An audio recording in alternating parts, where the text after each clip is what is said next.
So let's start, as usual, by recapping some things.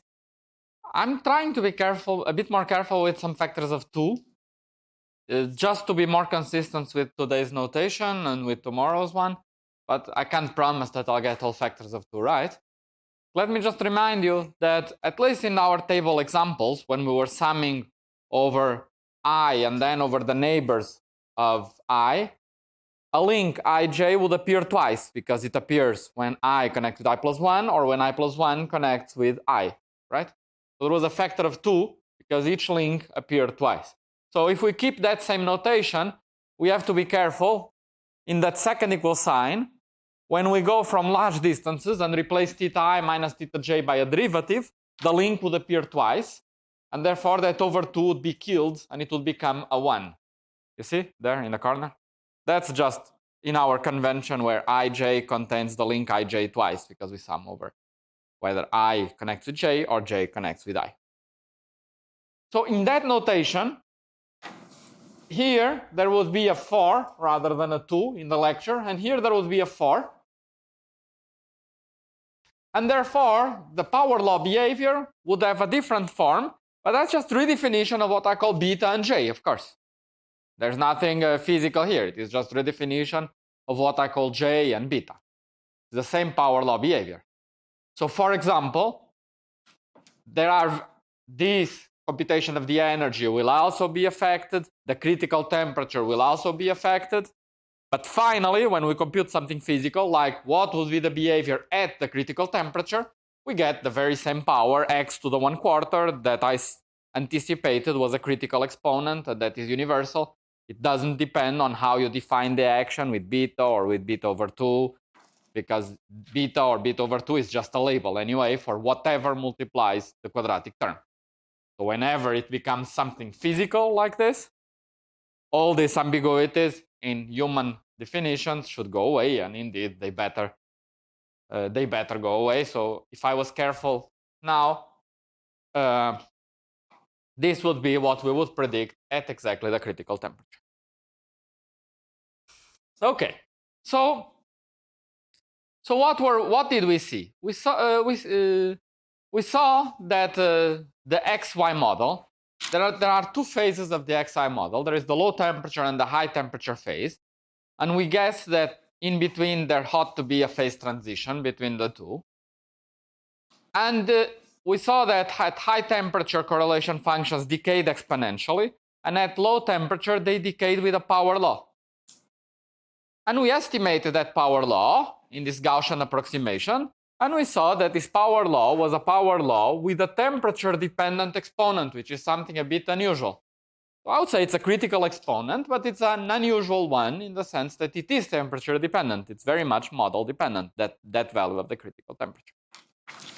Again, the claim would be that at the critical temperature, so at the transition between low temperature and high temperature, that should be the regime where we expect some universality, where really all length scales are showing up, the correlation things are blowing up, and it's really at that point where we expect this to be universal. So we would guess that there should be some universal exponent there, that where all this temperature dependence disappears by definition because we are at the critical temperature, and this 1/4 better be kind of universal. Namely, if I study different models that are in the same universality class, for example, imagine instead of saying that my vector is a unit vector, but we studied that table model where it was approximately unit vector, not exactly unit, but it could fluctuate a bit.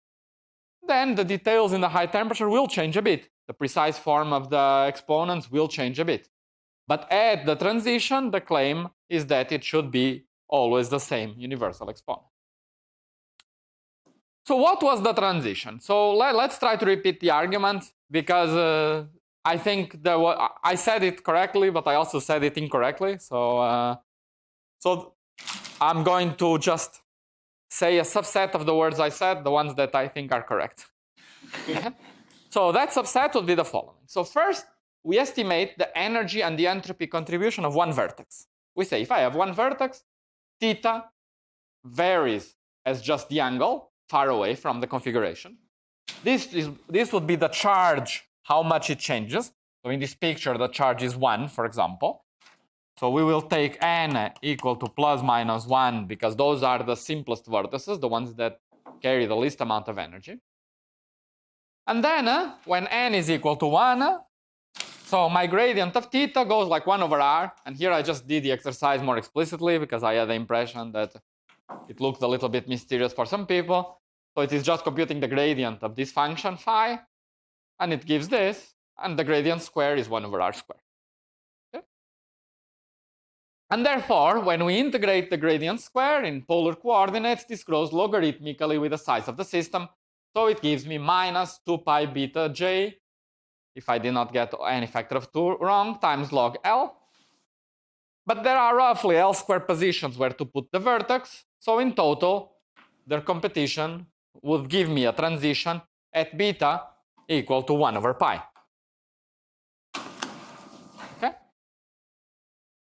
Now, however, we should keep in mind that this configuration will be allowed if at the boundary of my table I do change the spin smoothly like this. But if at the boundary of my table, if we put all spins pointing up at the boundary, then inside we must have, if we are talking about smooth configurations, we are saying that the angle as we go around doesn't change. So the change in the angles in various regions must add up to 0. So we must have total 0 charge. So what we can have is a gas of vortices with sum of nj equal to 0. Or we could have a configuration of a vortex with plus 1, for example, and a vortex with minus 1, and another vortex with plus 1, and another vortex with minus 1. And this would be okay. And for each of them, there would be an effective region where it can be in the presence of the other ones, where its energy contributes.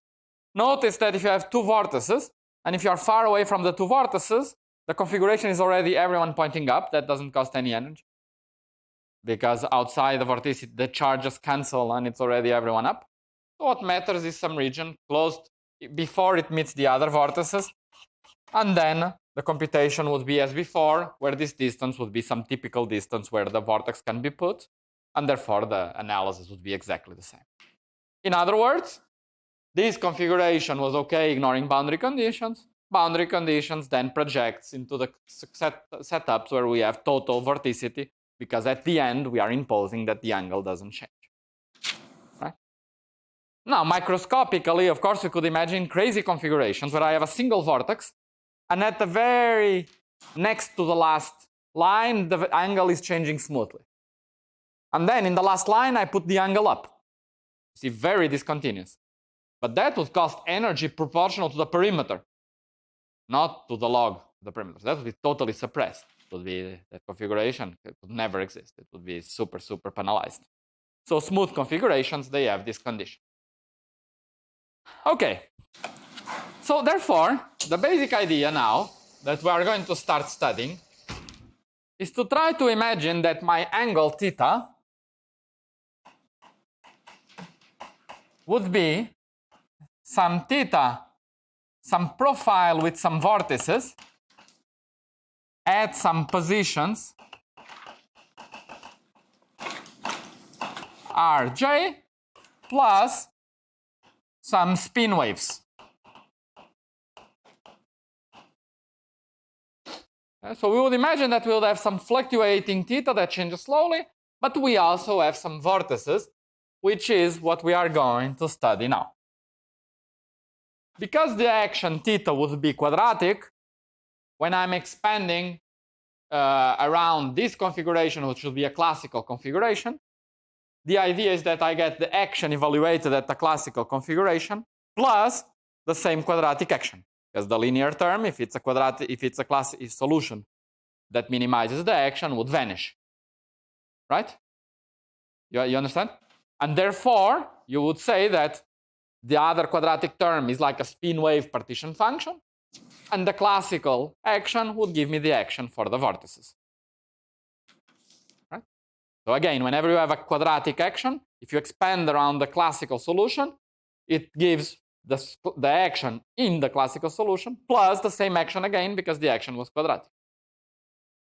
And therefore, the partition function would become some partition function for the vortices times some partition function for just the Gaussian model, again, which would be what we would call the spin waves. So the idea is to take theta and take a configuration of vortices that can be written in many ways. For example, theta could be written as a sum over sum over the positions j, the charge nj, and then some arctangent of x minus xj over y minus yj. I think this is correct. I hope this is correct. So this would, maybe we can try. So let's imagine it's a single vertex and we are very far away.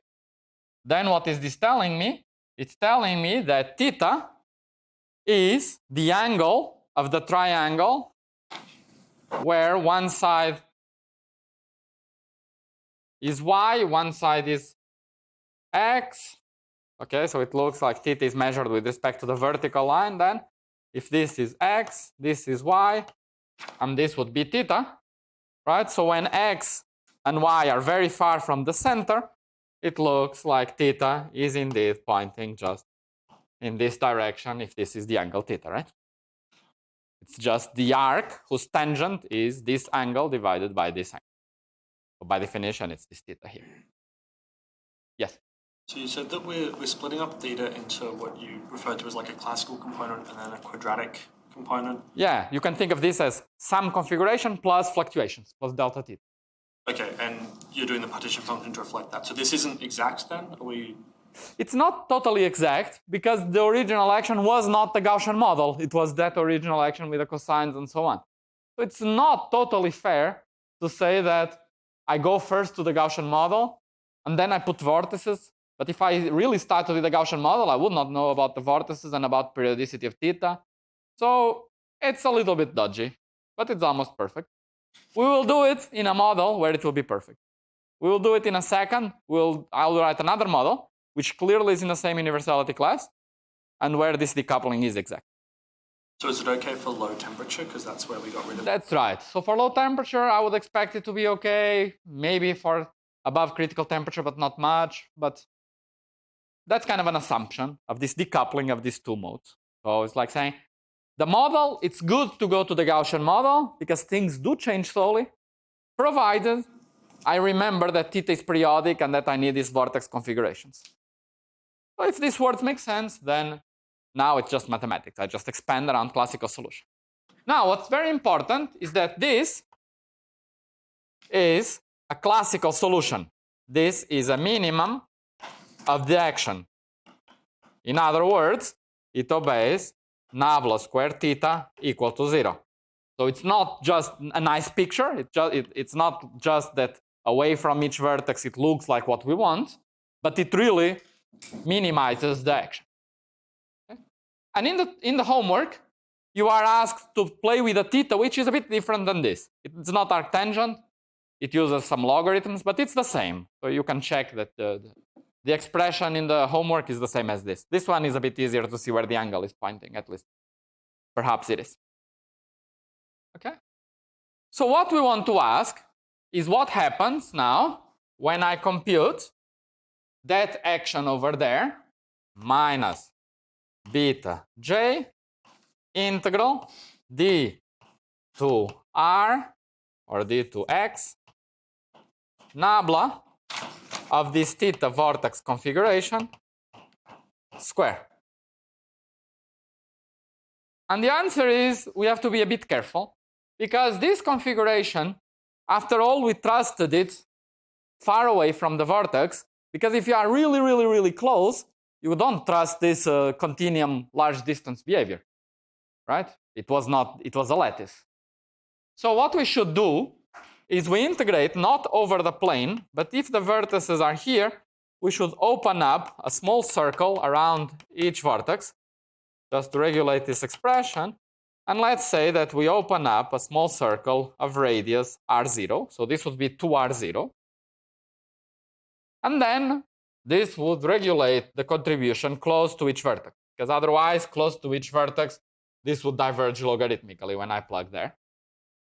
But that we know, this distance, some distance of order 1, the energy there is of order 1 in the lattice, so it's fine to just regulate it. And then the result that you would get would be the following. And this is again in the homework, and it's just a question of taking that theta and plugging it here. Yes? Sorry, could you explain that again about regulating? So we just regulate, because this expression here, what is the energy of a vortex close to the vortex? It's some finite quantity of order 1, because there are, what, close to the vortex? Maybe 10 spins, so it's 10 cosines interacting with each other. It's some quantity of order 1, which we don't know exactly what it is, right? But we know the profile a few sites away from the core of the vortex. It's like the core you don't know how to describe. But if you are a bit far away, you know. And in fact, you almost don't need to be far away, because you remember that this logarithmic approximation was super good.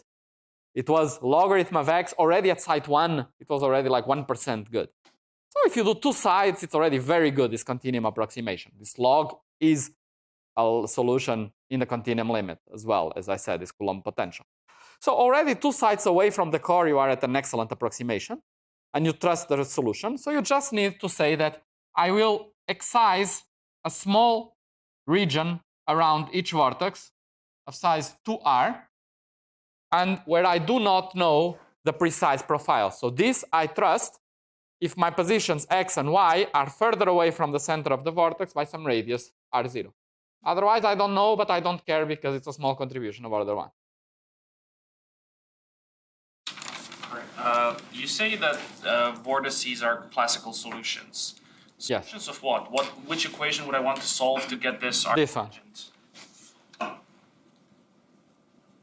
Okay. The Laplace equation. It's a solution that minimizes this Gaussian S, so it's a minimum of the action.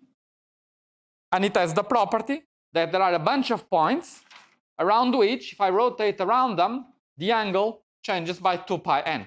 So why do I like this solution? Well, it solves this equation, and it has the property that if I have a bunch of vertices, and I do, say, the integral around these vertices, and I compute how much does theta change, right, along a contour that encircles these 2 vertices, and this would be 2 pi n1 plus n2 in this case, if this is vertex 1 and this is vertex 2.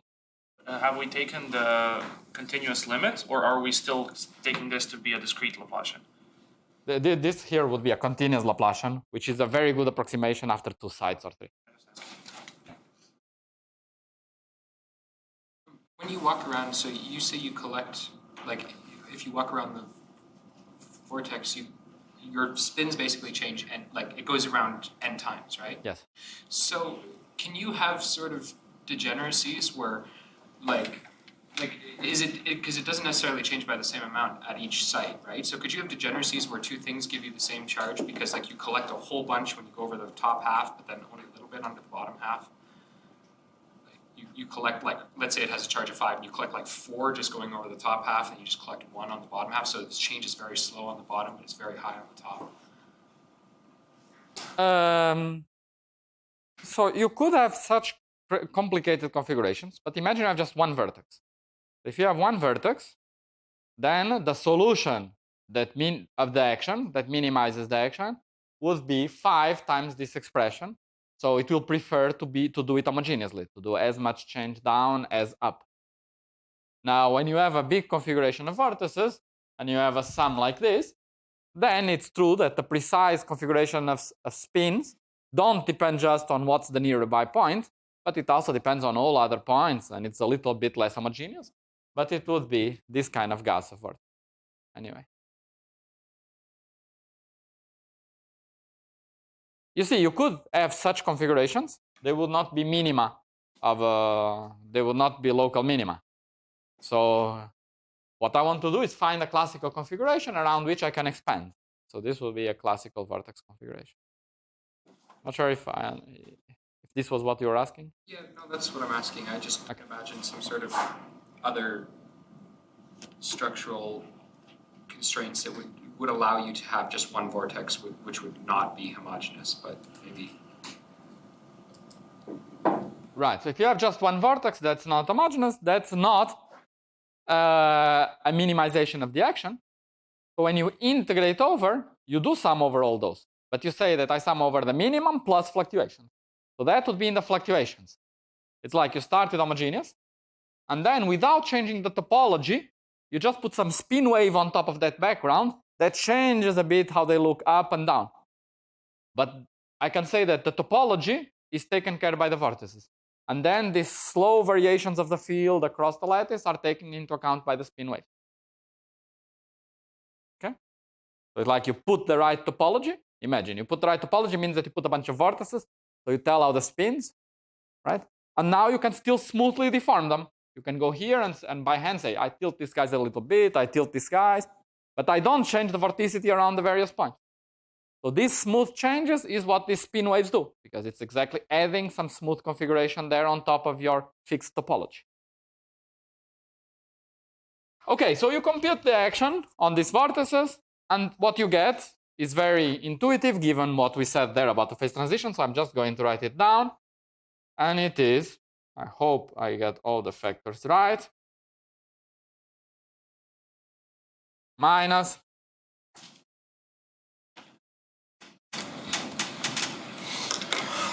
okay. This is equal to my vortex. I want to write it in another blackboard. It's my vortex action that depends on the charges nj and on the positions rj of the vortex. And now I will write it.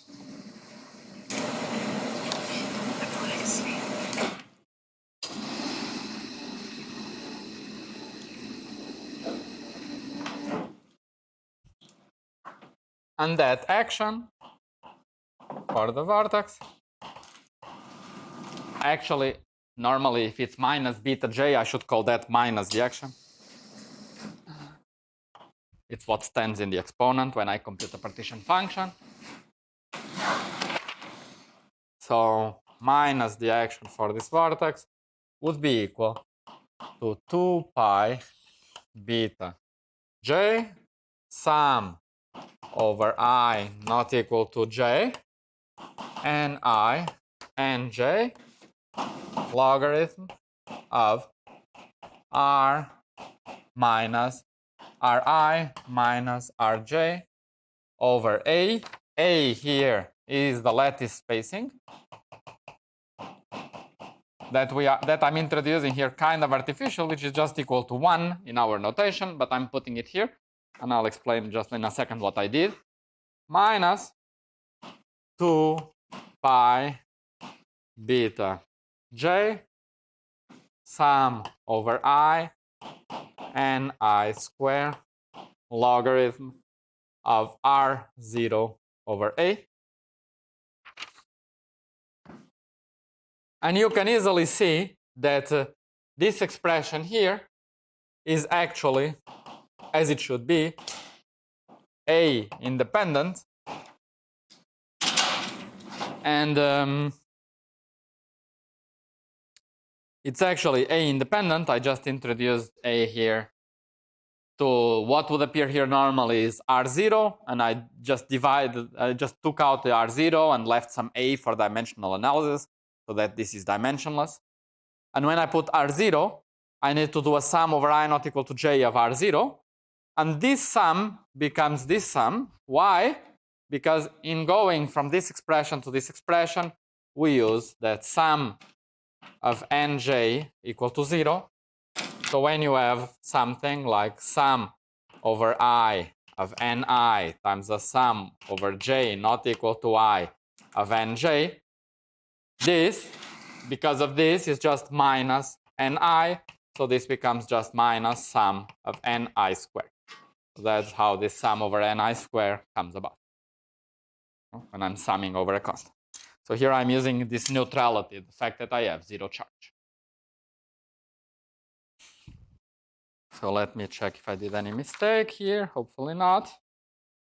So e to the minus the action would give me this beta mu, just a second, sorry, beta mu 2 pi. No, the signs are wrong. Here it's plus, and here it's minus. I think this is correct. Let me check.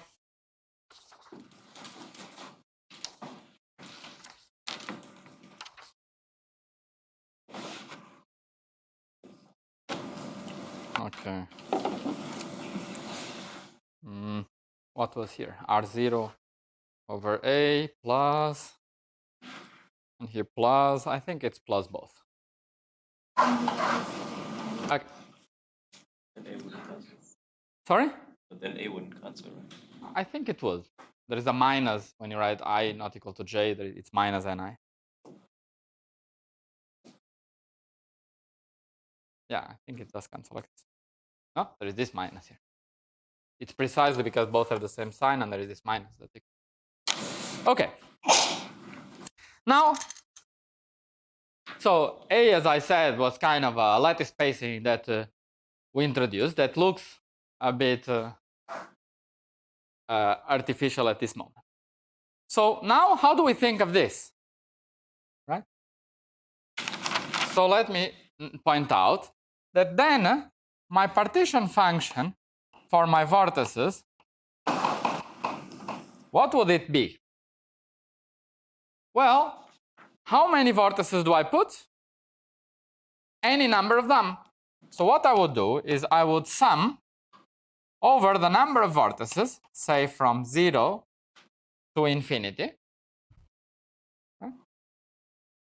And here, to leading order I mean, in the first approximation, let's assume that we have n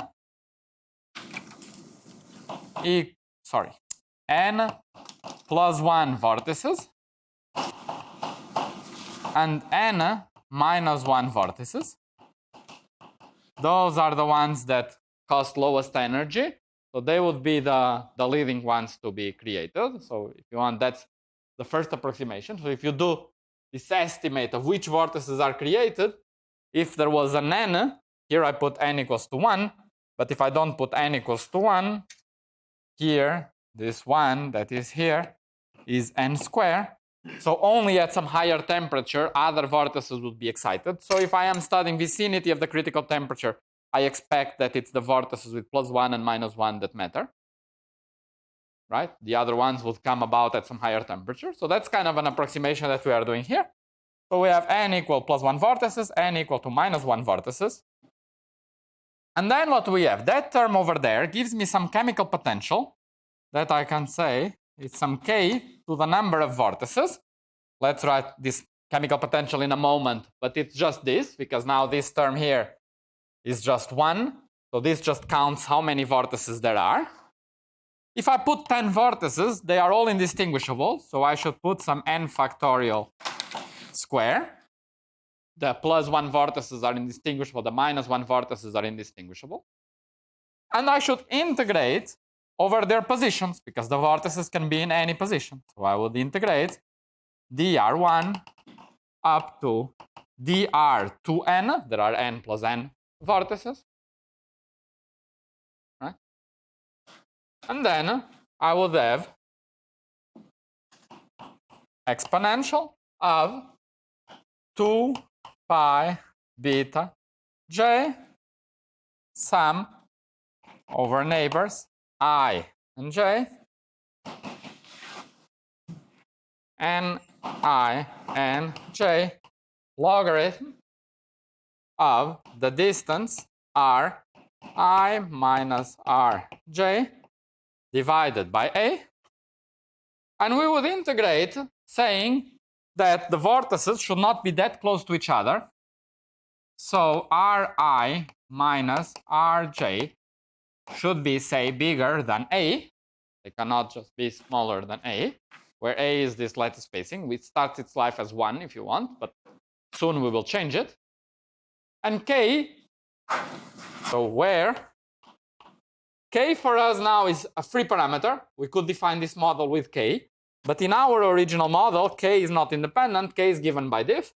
So K is exponential of 2 pi beta j logarithm of R0 over A. Okay? And that's a beautiful expression that we should put a box around.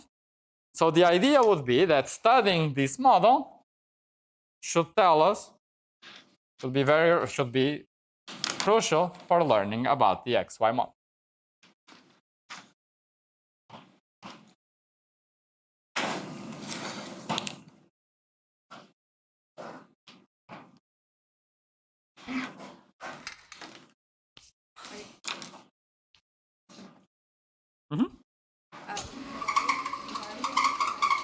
Neighbors now. Sorry? Why is the sum over ij only over It neighbors? doesn't even make sense. What is this neighbors, right? It's all vortex pairs. Yeah, it's just wrong, of course, yeah. Okay. All pairs of vortex, of course. Good point. No neighbors. I not equal to j. Good point. It's good that you really don't let anything pass. What's your name again? Evelyn. Aveen. Aveen, sorry. Aveen. Thanks, Aveen. Very good point. So indeed, everything else is clear otherwise? Why did we get rid of the sum on I term in the action? This term here? This ni squared is just 1. So this just is number of vortices times log. So it's just a chemical potential. But by the way, you could have complained. It should give 2n.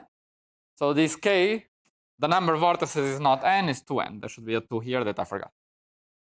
Yes? So this expression came from energy that we calculated on the bottom left board, right, with the minus 2 pi beta j log L over here on the left.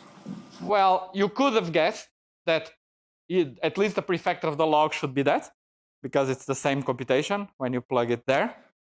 The fact that it's exactly that would require taking the solution and plugging it into the action and making sure that it would give this. How would you do that? It looks a bit complicated. I have to take this arctangent and plug it into the action and evaluate it and so on. So the way you do it is you integrate by parts, and you use the fact that the action can be written as a total derivative. And when you have these circles, therefore, you will in the end write the action as a small contour integral around each circle. And then that small contour integral around each circle will then evaluate to that sum. And that's what you are going to do in the homework. The homework is exactly about working out how with complex analysis we can evaluate this action as some simple integrals around the circles that we are excising. So will we see where this absolute value of Ri take Ri minus Rj comes from? Yeah, this just comes. You see that if I take this solution, it sums over j, but if now I am close to the point I, it couples I and j. So this solution, it's a sum over j. If I evaluate close to I, it gives me an interaction between I and j. So once we reduce the action to contribution close to each point I, immediately I will get an interaction between I and j, and this arctangent is basically log of the dip.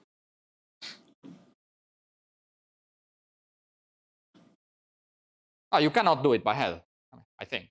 I could not. But the basic idea should be that you are integrating by parts. You are plugging. So the fact why it's a logarithm is what you said. It's because it's just the energy. And up to where does the energy go for site I? It goes up to where the neighbors are. Okay? So that's the naive intuition.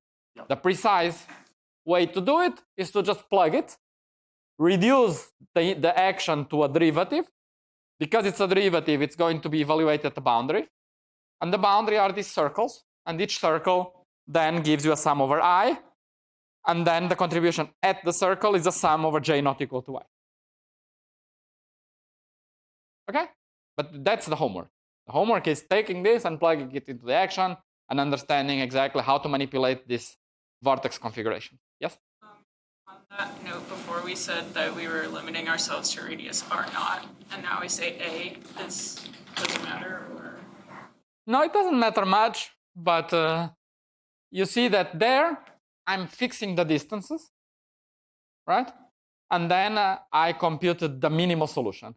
The game now is a little bit different. Is now that I have the minimal solution, I integrate over the position of the vortices, but I stop at some distance. So that's the distance where I don't allow the vortices to approach. Now, I called it A. I could have called it B here and left an A and a B.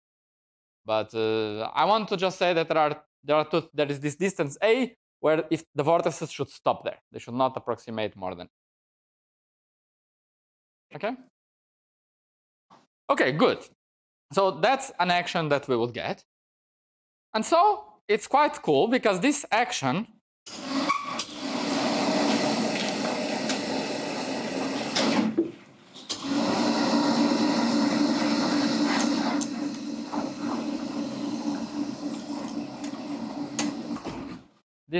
here, actually I'll write it here, it's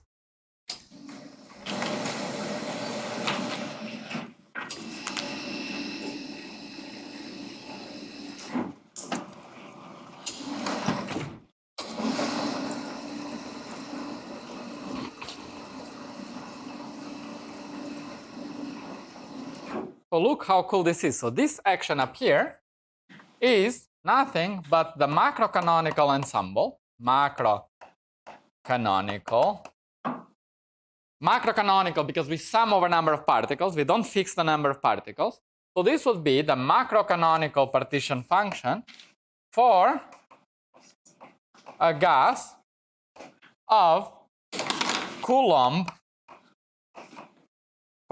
charged. Do you mean, is the macrocanonical the same as grand canonical? Yes.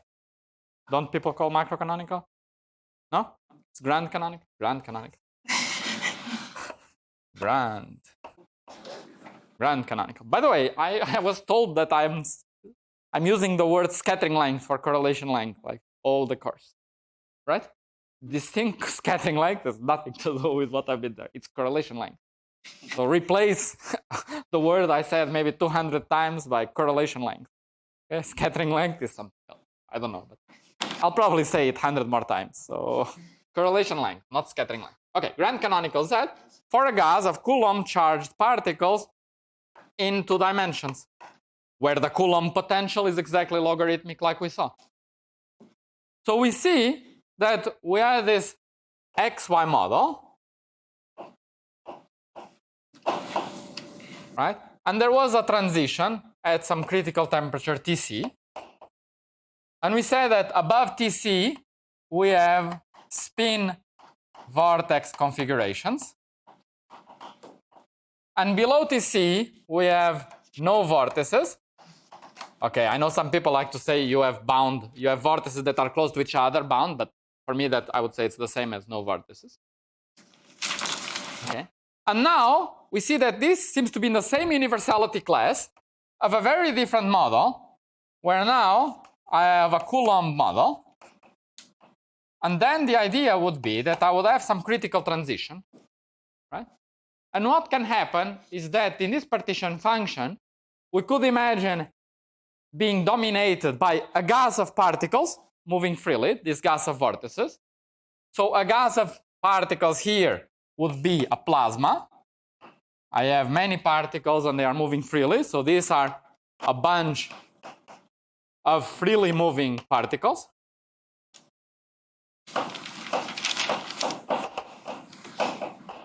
Or maybe not. Maybe I put this model on my lattice, I zoom out, I see what's happening there, and there are no vortices. And it's like, I don't see vortices.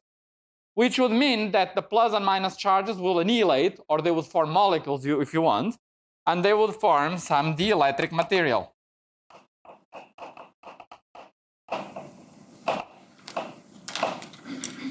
So here, this plasma, the spin vortex configurations, they lead to exponential decay. And here, this exponential decay is because once you have free charges, you can have screening.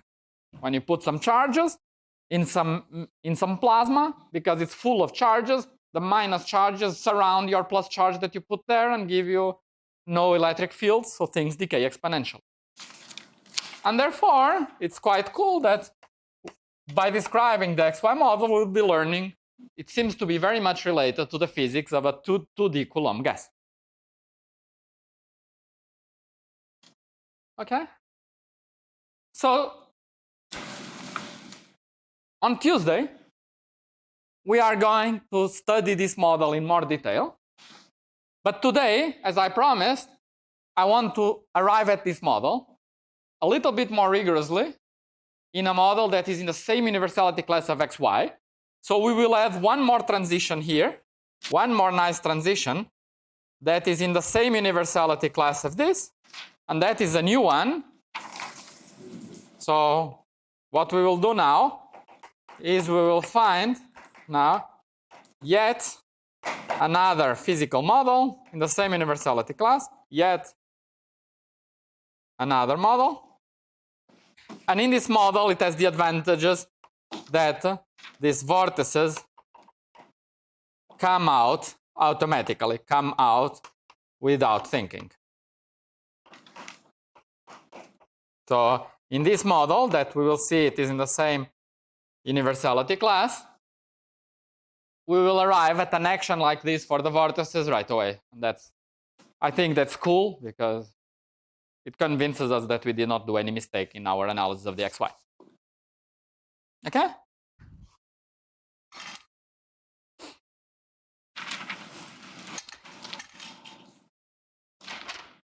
So let's try. So let's do it.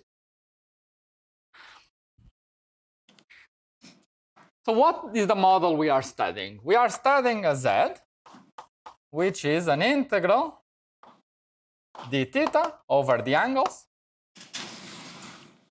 of product over the links I and J, and then some Boltzmann weight e to the minus beta j cosine, or maybe plus beta j cosine of the difference of angles theta ij. And what is this function here? What's this function here? This function, so when beta is large, for example, this function wants thetas to be aligned, right? That was the Gaussian we had there. So this function, I'll actually draw it here. If I call this function z of theta, z as function of theta, this is peaked around theta equal to 0. Then it goes down. But of course, it's periodic. So around 2 pi, it should be the same thing. And so on. It's a periodic function. So one way of thinking is that there is a Gaussian here. This was the approximation. Sorry, Gaussians don't become negative. Yeah. Sometimes they want to. Okay. So this was the Gaussian term there. But the Gaussian is not the correct model. The model is periodic. But here, this tail is very small, so you can think that there is another Gaussian here.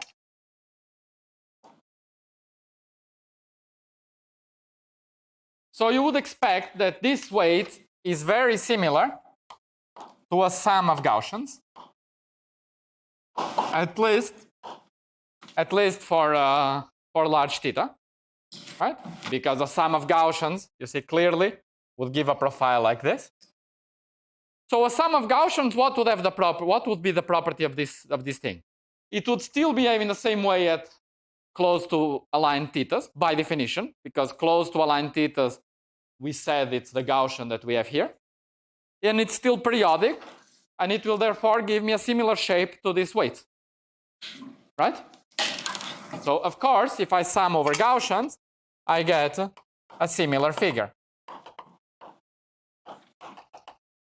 So not only I get a similar figure, and the same theta going to 0 behavior by definition. This is what you are asked also to think more carefully in the tutorial, but I think It's pretty clear, right? Now, a sum over Gaussians, you can rewrite. So you can rewrite the sum over Gaussians, and that is using something. If you want to do an infinite sum of Gaussians, you can use what's called the Poisson summation formula. Okay, that's just a sum. So if I sum over n of a function that is shifted by n, I can relate it by a sum of its Fourier transform at shifted momenta. But Fourier transform of a Gaussian is also Gaussian, so it's pretty easy to do this sum. And so this function would become a sum over an integer n e to the minus n squared over 2 beta j plus I n theta. So the claim is that this function here has a plot very much equal to this. So we would guess that if I replace my Boltzmann weight z of theta by this, it should be in the same universality class.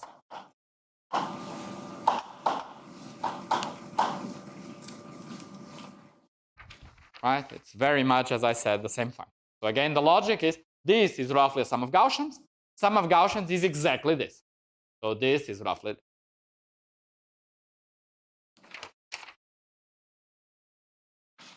Okay, good. Now it looks like we lost, that we did not gain much. We had we were dealing with cosines, and now we have an infinite sum. It looks like we are worse than we started, right? We had some simple z of theta, and now our z of theta is an infinite sum of thetas. Yes? To the negative theta squared. Can you ask again? E to the negative theta squared. Theta squared? No. So you are saying sum of Gaussians should be like sum of e to the minus theta squares, right? That's true. Then I use this statement that sum of shifted Gaussians is equal to this formula here. And this is Poisson summation formula that says that if I have a sum of functions shifted by an integer, it's equal to the sum of the Fourier transforms shifted by an integer with appropriate factors of 2 pi that you will work out in the tutorial.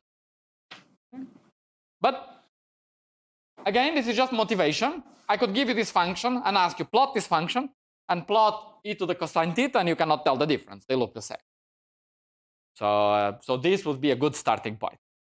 But you would not have guessed that this looks like this. So this is the way to guess it. Okay? But now we start with this. And this, on the one hand, it looks bad because we have a new, if we do it for each link, we have a new integer, nij, per link. So it looks like we complicated. Now we have to integrate over the thetas and sum over the nijs. So that looks bad.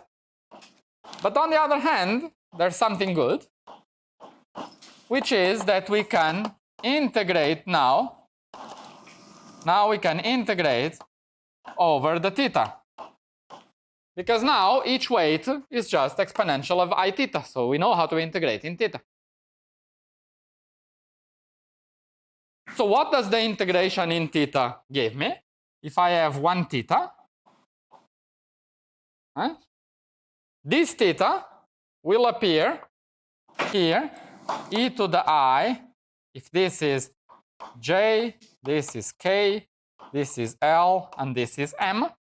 This would appear here, e to the I theta I, this will be site I, times nij plus nik plus nil plus nim.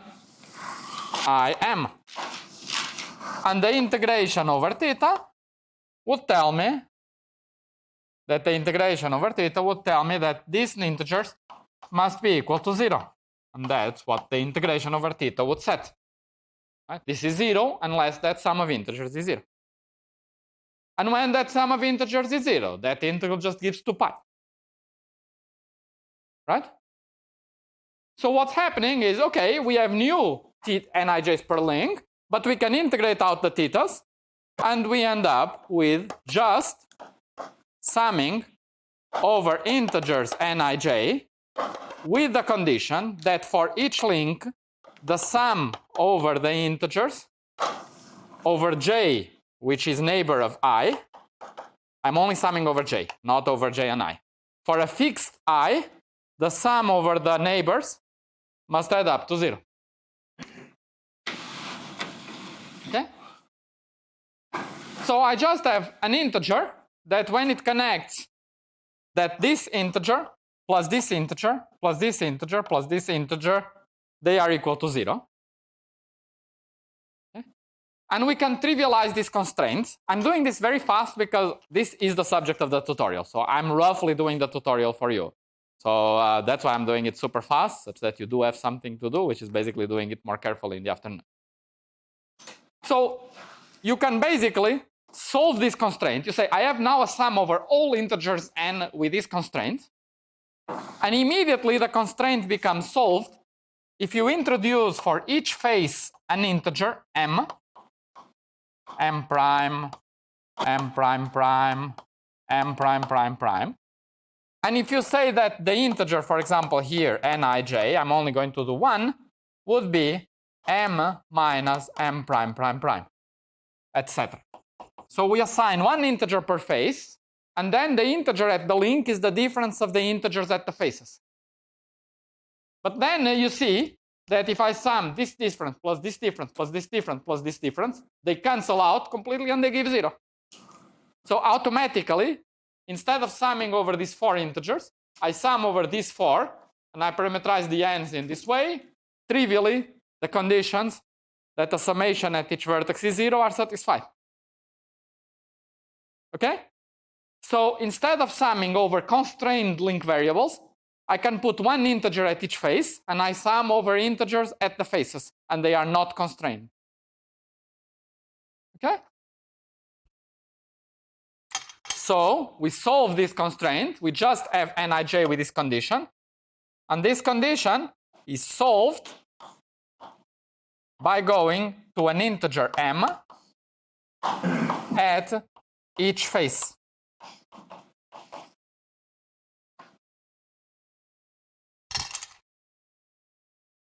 Okay? So let's do it. The integral over theta just gets rid of the exponential and replace it by 1 or by 2 pi, but that's 2 pi, I don't care, it's just an overall factor. And then this nij becomes difference of integers have 2 faces. So I can write the final result. And the final result will be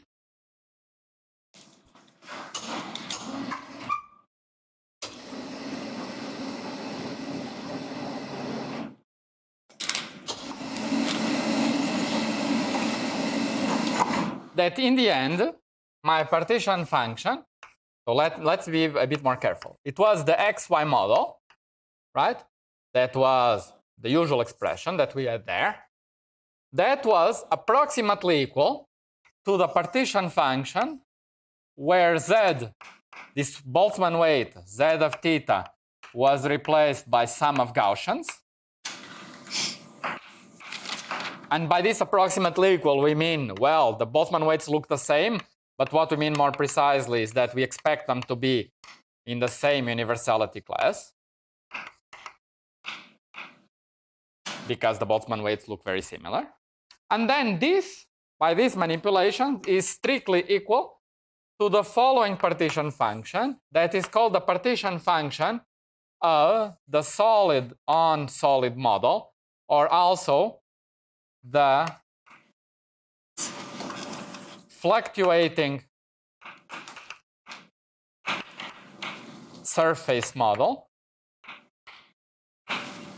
And I'm going to explain these names in a second, which is nothing but, as I said, a sum over an integer ma from that takes values in all possible integers, where this a is an a per face of my lattice. So if I have my lattice, I have a variable m at each face, ma, mb, and so on, at each value of the lattice. And then you see it is just exponential of minus 1 over 2 beta j sum over neighboring faces A and B MA minus MB squared.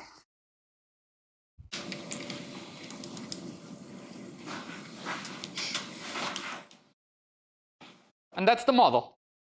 So the claim is that the XY model was mapped to that nice model over there that you could interpret as saying that, let me think of this as a surface, and MA is the height of the surface at each point. So you could imagine you have a surface. If all MAs are 0, the surface is flat. It's at distance 0. Otherwise, the M's, the way I would interpret this, let me try to draw it. Right.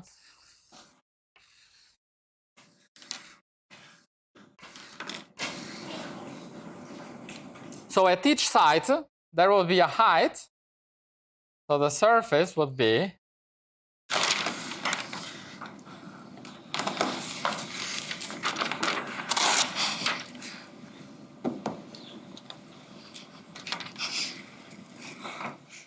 right. So this, for example, would mean that here, if I'm at site B, here this MB would be equal to, say, +1. And the neighboring site, it could be 2. So it could be a bit higher. Here.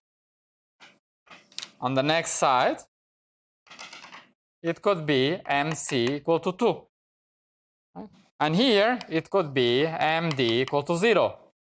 And here on the neighbor, say, it could be again up here. And this would describe some kind of melting of some crystal or some surface which hides A at each face of the lattice. Right? And now what can happen when I zoom out and I look at the surface from very far away? Well, I can have smooth surfaces. So now the surface could be smooth or could be rough. So what would it mean to be rough? Rough would mean large fluctuations. Large fluctuations would mean that you know the height of the surface here, and you have no idea of what's the height of the surface over here. So the surface is really fluctuating a lot. It's a rough surface. Whereas smooth would mean that you would have some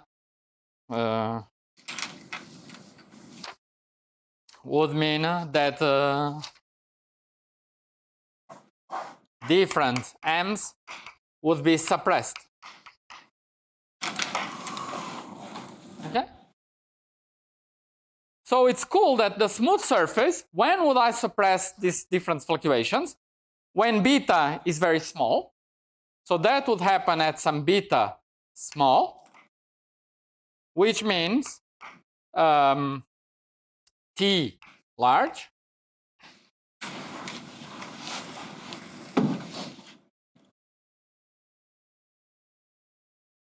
And when do I expect to have large fluctuations? When beta is large, which is T low.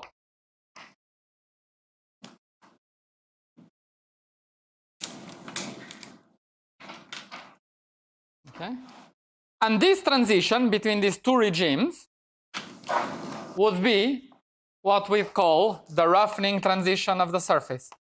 So we have the roughening transition of a fluctuating surface.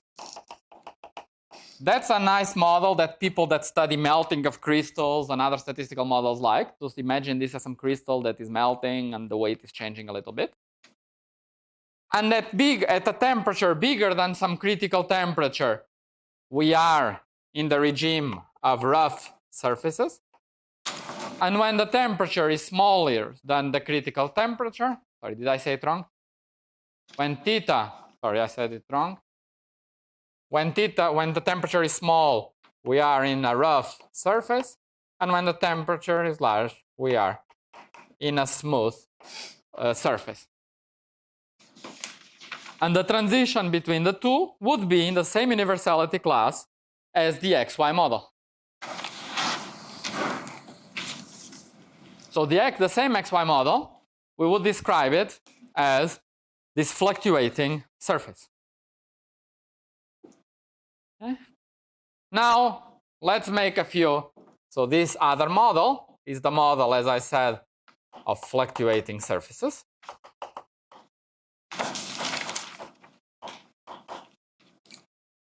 And it looks different from the original model. This doesn't look like the original XY model, but it has some similarities. So let's point some, let's make one comment. So one comment about this is when the variations of M are large, right? When the table is fluctuating a lot, it means that you look from far away and M changes a lot. Well, M should be an integer, but who cares if M is fluctuating a lot, right? So you see some big changes in M. The fact that it's an integer or not should be a bit irrelevant. So when delta M is large, it's not important that M is an integer. The integer nature of M should not be important.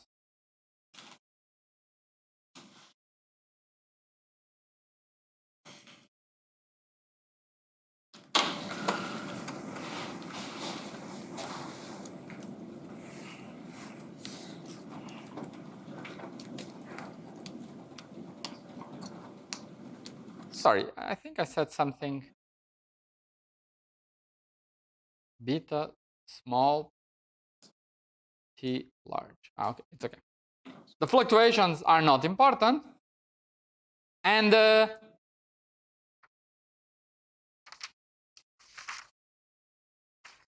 one second.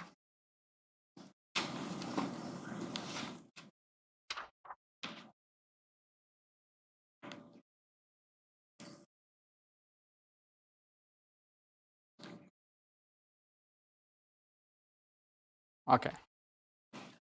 And here we expect to make contact with some kind of continuum. We should be able to find some continuum description. Okay. And that's what I'm going to do next. But before, let me, as I said, make a few comments about the two models. So in XY, we had some O2 continuous symmetry. That was the translations of the thetas. And now, in the SOS model, in this SOS stands for solid on solid. Like you put these cubes on top of the surface. So this solid on solid model, this became this symmetry is replaced by the additive group of integers. Namely, I can just shift all integers by the same constant. And that's just changing the overall height of the table. That is totally irrelevant when I define this Nij's. So it is indeed a symmetry. And I better fix the average m's to 0 if I want to remove this 0 mode. Okay?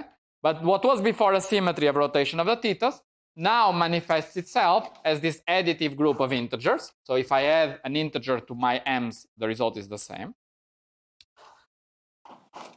We also started with some original lattice, which was the cusps.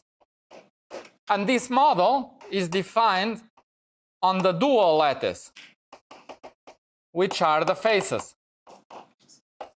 It is just a coincidence that for the square lattice, the two are the same. They are isomorphic. But if you think a little bit, you immediately convince yourself that if we started with, say, some different lattice, some hexagonal lattice, we would still go between faces, between lattice and dual lattice. And we would start with the XY model on lattice A and end up with fluctuating model on lattice dual of A. And the dual lattices don't need to be the same. If it's a triangular lattice or an hexagonal lattice, the lattices would not be the same. And finally, and perhaps most importantly, what was beta in one model became 1 over beta in the other model. So in the Gaussian model, beta multiplies the Gaussian, and here it's 1 over beta that multiplies the model. And this is something typical of dualities. We say that this duality between these two models is a high temperature, low temperature duality. What is high temperature in one model is mapped to low temperature in the other model, and vice versa. So this is, as typical of many dualities, this is a high, low temperature duality.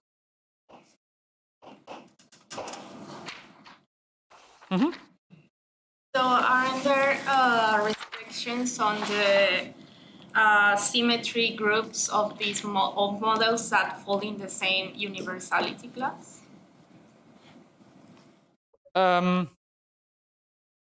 Are there restrictions on symmetries of models? So let me give a very straightforward, very trivial. I'm not sure if that's what you are asking, but of course, two models that have very different symmetry groups could never be dual to each other. Is this what you are asking?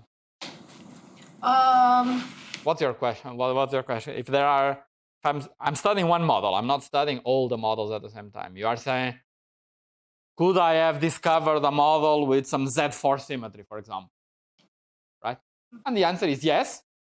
And if I did, it would mean that there would be a Z4 symmetry in the original model, but it would be hidden. And it would be kind of hard to see. So sometimes that also happens. Under dualities, you find that the original model had some symmetries that you did not know, because they become manifest in the new model. Okay. So now we could take this model. Okay. Now what we are going to do next is take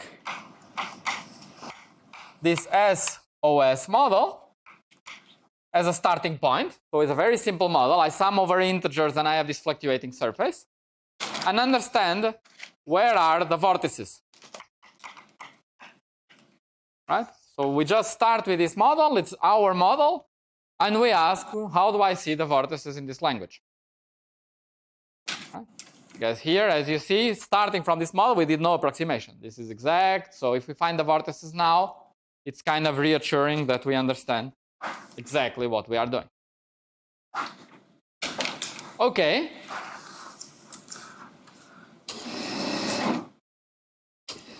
So our goal is to find an action like that, starting from the solid-on-solid model. So what are we going to do? We are going to say, we are going to use the following. The summation over a function of m. When I'm summing over m that belongs to z, I'm going to use the following trick, that this is equal to the integral over phi of f of phi, where now phi is a continuous variable. But then I have to restrict phi to the integers. Okay, but that's easy. I just say phi is an integer m, and I sum over m. Okay, so I've done nothing. But now I use the nice fact that this sum over delta functions can be written. There is a nice representation for this sum of delta functions that sets phi to be an integer as a sum over n's that are integers of e to the 2 pi I n phi. So you see that if phi is an integer, then this sum would diverge. But if phi is not an integer, this sum would give 0. So you can integrate this times some function and realize that this is exactly this representation of this delta function. Okay. And therefore, if I use this trick, my partition function of my solid-on-solid model would be what? I will trade the summation over n's by an integral over a variable let's call it, let me introduce a Q. Q. I have a variable QA for each face. Oh my God, that was a mistake, sorry. I have an integral over phi a for each face. I have a summation over an integer QA for each face. And then my action becomes exponential of minus 1 over 2 beta j. Mi minus mj becomes phi a minus phi b square. That was just the original action. And then from this trick, I get plus 2 pi I qa phi a sum over a. Here there is a sum over neighbors, and here there is a sum over a.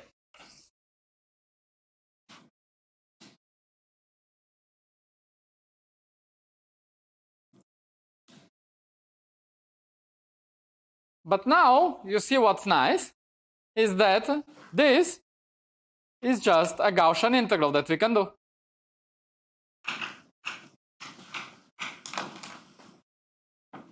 Right? So now I can integrate the phi's. And here you look, what do I have? I have an average of exponential of phi's. Right?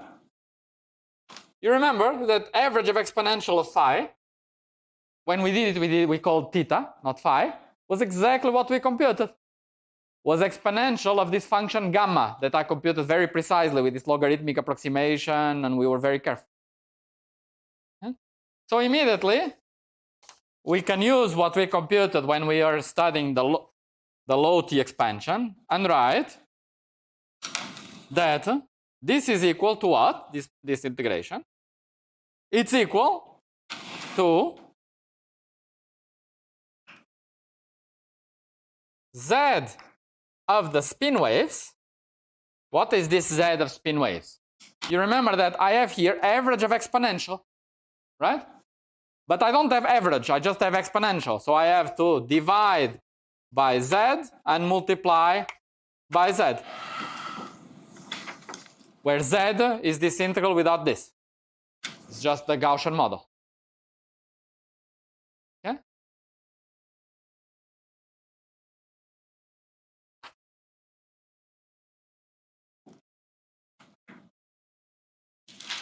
So this part, when I divide and multiply by divide, one part gives me the spin wave Z, and the other gives me the average of the exponentials.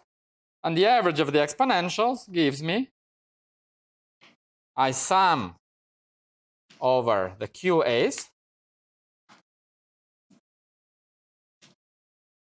and then exponential of 2 pi beta sum over all faces A and B, vector QA dot this function gamma that we computed carefully in the lecture between positions RA minus RB dotted with vector QB. And that's just a generalization of the expectation of e to the I theta, e to the minus I theta that we did in the lecture. That now we have a Q and a Q here. On the top line, why do you have a sum over QA phi A inside the exponential? Like, where did that? Because for each phase, I introduce a Q. Right? So I have for each phase, I have QA phi A. But I do it for each phase. So in total, I have a sum over the phases of QA phi A. And therefore, we get this, and I apologize that it's written down here. And this gamma here, we knew what it was. It was log of the separation divided by R0. So when plugging it, we will get, and there is one more thing.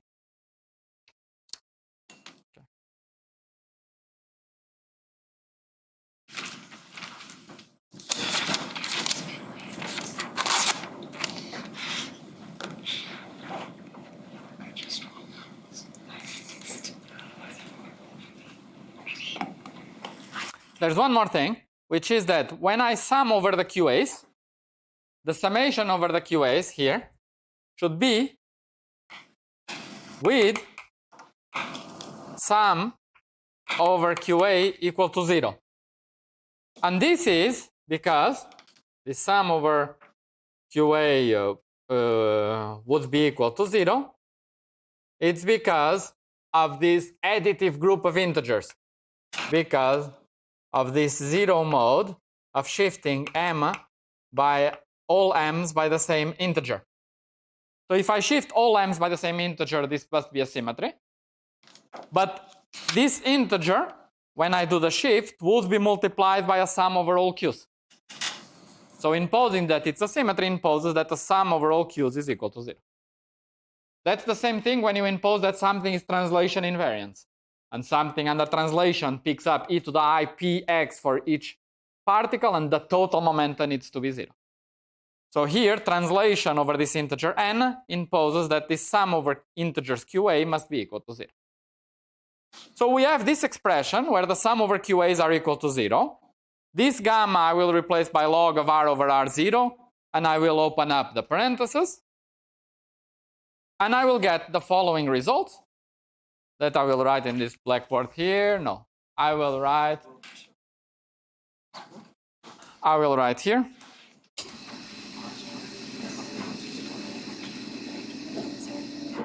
So I will keep this box because this was the box we got. Right? This was what we got. But the model, no, actually no, this blackboard is too nice. I want to keep it. So we have n plus 1, n minus 1, and I want to keep this blackboard. So I'll write somewhere here, say in the first one there.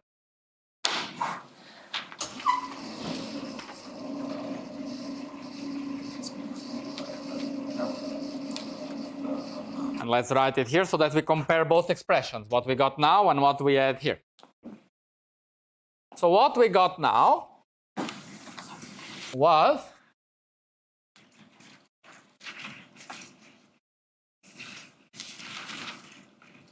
Sorry, could you raise the blackboard? This one. Yeah, let me just.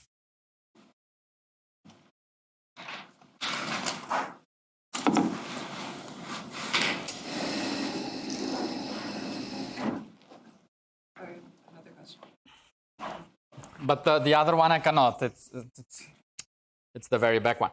So. Sorry, I have another Yes. question. Just could you motivate where the gamma comes from again? The gamma was the Gaussian integration. If you remember the integral, when we did, it was exactly, can you still read what's written here? Exponential of g of x minus g of 0.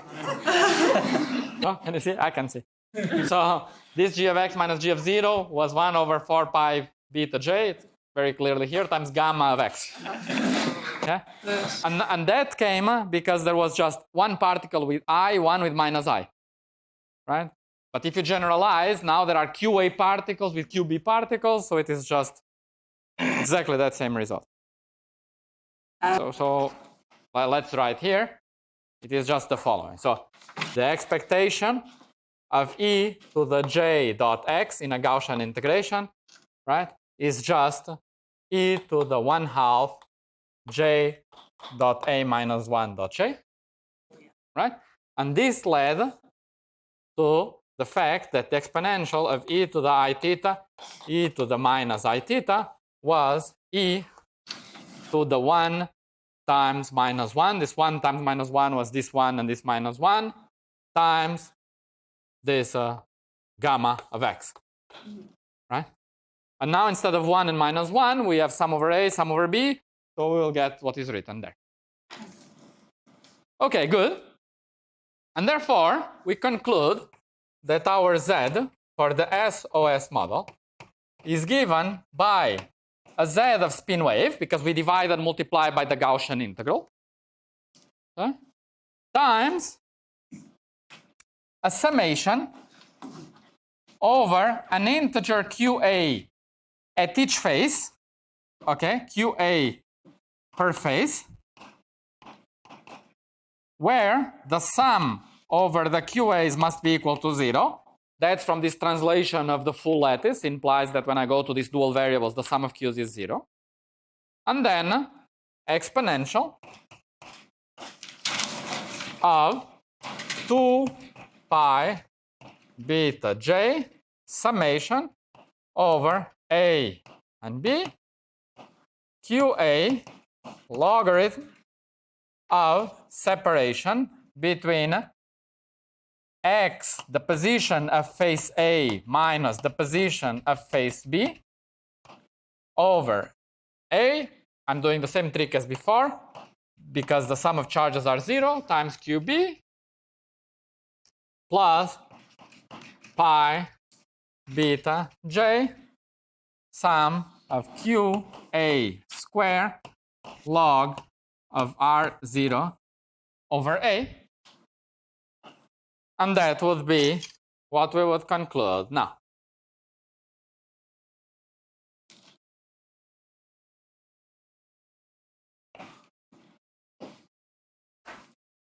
This versus this that we had right here.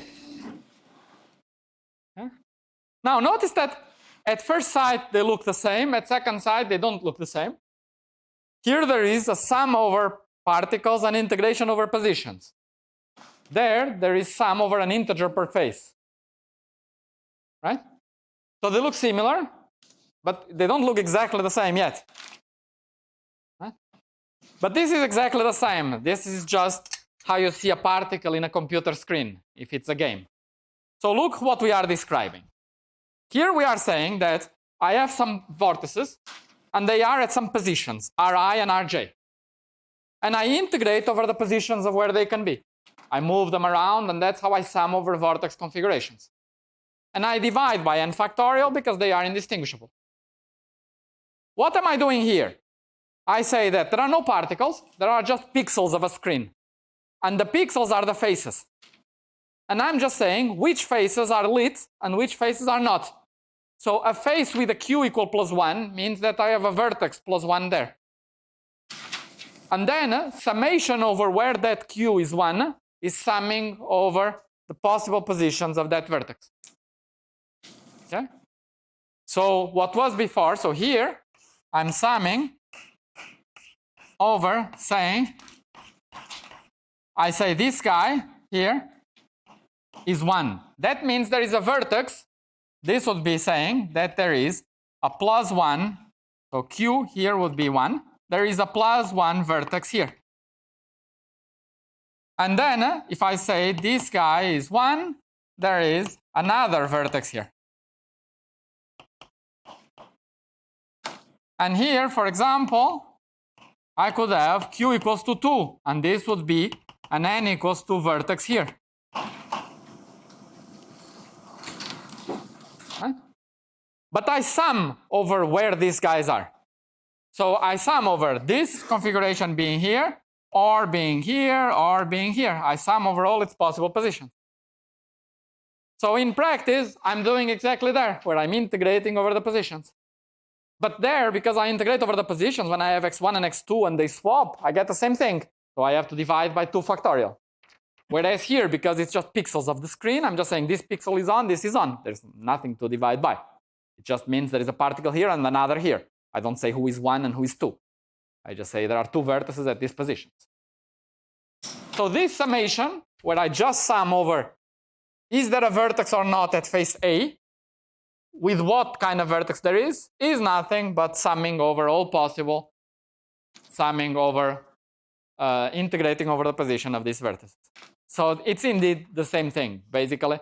In one case, we use a grand canonical ensemble of particles, and in the other way, we say a grand canonical ensemble of particles is just a computer screen where I sum over whether it's on or off, and immediately that is summing also over number of particles. So the configuration with no vortices. So in that language, n equal to 0, no vortices there. In this language corresponds to Q equal to 0 for all faces. there, in that language, n equal to 1 and R1 equal to some R1, say here, translates in this language to QA equal to 0, except that Q equal to 1. That's it. So it's really describing exactly the same thing. Okay? Except that here this was a rigorous derivation, and there we had to kind of hand wave about this decoupling of degrees of freedom.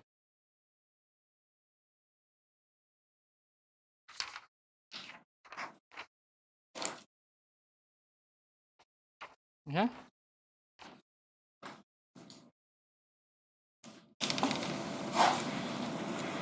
So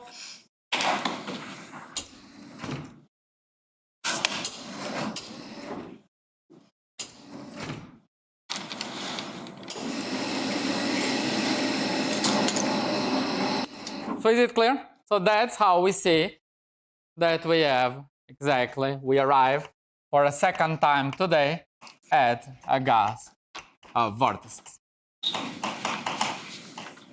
But, right? So this fluctuating surface looks very different, but it is secretly also a gas of vortices. Right? And we can see it very clearly. Now let me just make one more comment, which is that look what we have here. Here we are saying that I'm summing over integers. And then I said summing over integers, I can do it by summing over continuous variable, right? Because then I put a delta function that obliges m to be integers. Right? But you could imagine doing something less tough. Like before, when we said we had our table, the vector wanted to be unit vector plus fluctuations. So we could imagine perhaps this field phi, we could imagine a situation where phi wants to be approximately integer. But if there are small fluctuations, it should not be that different. Again, by the same reason. What would we end up if we think like that? Well, this would lead naturally to thinking then that the following action, where I think that I have the integral of my phi square. This is this term here. If you want to really think of it as d phi square as sum over phi I minus phi b. And then how do I put the potential that tells me that phi wants to be an integer? What potential would you add that wants to put a field at the possible integers? A cosine. Not even a sum of cosines if you want the function. So you can put minus something like cosine of 2 pi phi. Right? With some coupling, maybe lambda. And this is an important quantum field theory in 2 dimensions, is what's called the Sine-Gordon model. That is also in the same universality class. Okay? So it's just a beautiful model. And people, you see that the equations of motion are something like box phi equals sine of phi. So box phi equal m square phi, right? So versus m square phi. When it's m square phi, people call it Klein-Gordon equation. But now it's sine phi, so people call it Sine-Gordon. I never thought about it, but actually I was reading some book, and indeed the author points out it's not a very good taste. You just remove one author and put sine there. It's indeed a bit tasteless if you think a bit about it. Oh, Klein-Gordon, I'll take Klein and put sine there. Yeah, if I was Klein, I don't think I would be very happy. But anyway, this is what's called the Sine-Gordon model, because sine looks like Klein. And it's a very important field theory that's actually an integrable field theory that is also in the same universality class of this XY model. It contains massive excitations here that are called breathers and Einstein-Gordon model that are mapped to the vortices in the spin picture, in the Coulomb gas picture. But that concludes our study of this universality of this model. And what we should do next is say, okay, so we have this gas of vortices, either this box or that box. Let's study those boxes. Let's take this gas and understand how do we try to learn something from these expressions that look tough. I have to sum over all these vortex configurations. So next we study this, and we do it by something called renormalization group, which is the idea that we will put this configuration of vortices and ask what happens when I try to zoom out and to integrate out vortices that are very close to each other. And by doing it slowly and doing this zooming out slowly, we'll be able to learn about the long distance physics of this model. Before that, however, on Monday, Lauren is going to give you a lecture on Monte Carlo, because we could also study this model by Monte Carlo. It's a good model to illustrate what we could, how Monte Carlo works. And it would be nice, for example, using Monte Carlo to fix that critical temperature that was very roughly estimated and try to compute it better. Just do Monte Carlo and see in the computer when do you have a transition. Then we will do it with renormalization group. We'll try to solve this model in some regime. And we will also update our prediction for the critical temperature. We will see that we will correct that critical temperature a little bit. That was a hand-waving argument. We will have a better argument now. And we will see that it will be close to what you will have seen in the Monte Carlo numerics, hopefully by then. Okay? So, and in the tutorial on Monday, and also in one of the problems of the homework, you are asked to learn a little bit exactly about Monte Carlo and how we would study this partition function of the XY model by randomly sampling over configurations of thetas, and in this way computing numerically what these expectation values, say, of spin-spin correlation function, for example, would be. Okay? So the plan for next week is Monday, Lauren will give you a Monte Carlo lecture. Tuesday, we will study this gas of Coulomb particles and see it as a nice example of renormalization. And Thursday and Friday, we will probably try to study yet another limit of our table. We started with the table with n equals 1. Remember, 1 degree of freedom, which was the height. Then we went to n bigger than 2, and we studied spontaneous symmetry breaking. Then we went to n equals to 2, and we studied this XY model. In the middle, we said that n equals to 1 is also related to Ising model. So which integer is missing? We did 1, we did 2, we did more than 2. 0 is missing. So n equals 0 is what we do on Thursday and Friday.